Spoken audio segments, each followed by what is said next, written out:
Okay, our news outlets and media have been throwing everything out of proportion on these tariffs. Way out of proportion, okay? We do not need to sweat it up here in Canada. We do not need to sweat these new tariffs. Okay, I want to take a moment to talk to you about this and about these headlines, about these tariffs. Okay, you've all heard the news that Trump is planning on introducing new tariffs on Canadian goods. And if this sounds familiar, that's because we've been through this before. Back in 2018, when he slapped 25% tariffs on our aluminum, steel, and other goods, and Biden never removed that tariff. He left those tariffs in there. We just forgot about them. Phew. Back then, we were told that it would be devastating to our economy. The media warned us of widespread damage, job losses, and chaos. But did any of it happen? Not really. Not really.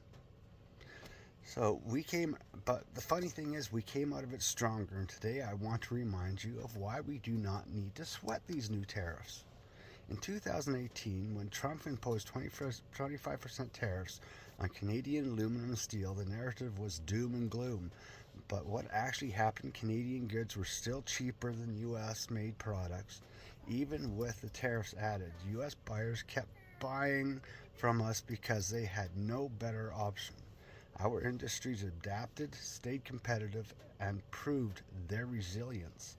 Okay, like we just proved that we were too resilient. Now, with new tariffs on the horizon, let's apply the same lesson. We do not need to panic. Our production remains high quality and affordable, and the U.S. still relies on Canadian goods because they do not have the infrastructure or means to replace us. They just don't. It's simple economics. The U.S. can't match our production efficiency, cost advantage, or resource availability. Whether it's aluminum, steel, or automotive parts, Canadian made goods remain the better deal. Even with tariffs, it's cheaper for U.S. companies to import from us to produce domestically. This is why retaliating with tariffs of our own isn't necessary. They are not equipped to outcompete us. They just can't outcompete us. And their industries can't survive without Canadian imports. Instead of retaliation, we can take this as an opportunity to strengthen our position. Rather than fight fire with fire, Canada can turn this challenge into an advantage by promoting Canadian goods domestically. Let's encourage Canadian consumers, and Canadian businesses, and Canadian sellers, and grocery stores, parts stores, just all the shops and that.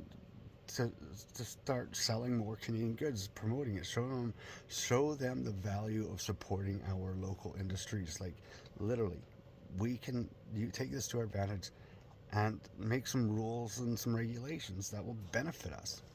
But that's not all we can do. Implement policies that benefit our economy in the long run. For example, if foreign companies want to sell their products in Canada, they should be required to either assemble them here or do at least 20% of the production in Canada for the Canadian sold goods.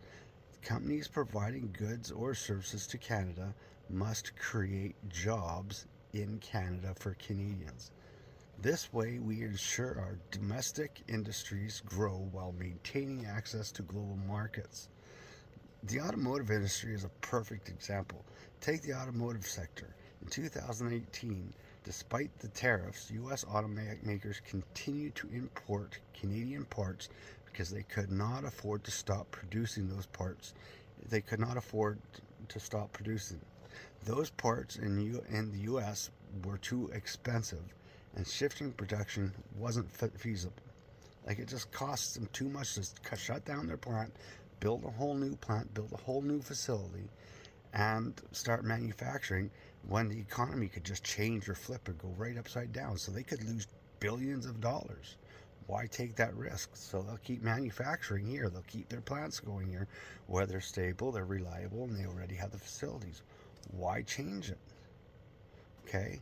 This time will be no different. U.S. buyers will keep coming back to Canadian suppliers because we offer the best combination of quality, cost, and reliability. The bigger picture is Canada is built to win. Okay, Canada is literally built to win. The truth is, Canada is a major player in the global economy. We have the resources, we have the expertise, and we have the infrastructure to remain competitive no matter what tariffs are thrown our way. And here's the key point: the U.S. cannot easily replace us. These tariffs aren't about fixing trade imbalances or boosting American jobs. They are political theater. But Canada does not need to engage in that. We don't need to be part of the show. We don't. Okay? Instead, we can keep building, keep producing, and keep thriving. So let's take a step back and remember what happened in 2018 when we were told to brace for impact but emerge stronger. We didn't just survive, we thrived. The U.S. needed our goods and services more than they admitted. This time around, we can do the same. Let's promote Canadian made goods, support local industries, and implement smart policies that create jobs right here at home. As long as we focus on what we do the best, we'll continue to be the better deal with or without the tariffs. Now, let's talk about what's really going to happen. If these tariffs continue, for the U.S. to build the infrastructure needed to fully replace Canadian imports, it will take anywhere from 4 to 10 years and cost trillions of dollars. That's a massive investment. And while they're building that infrastructure, many U.S. companies will go out of business due to increased costs of supply and supply chain disruptions. What's worse, the cost of U.S. domestic goods will skyrocket as they deplete their own resources faster without affordable imports. They'll face shortages, higher production costs, and slower growth.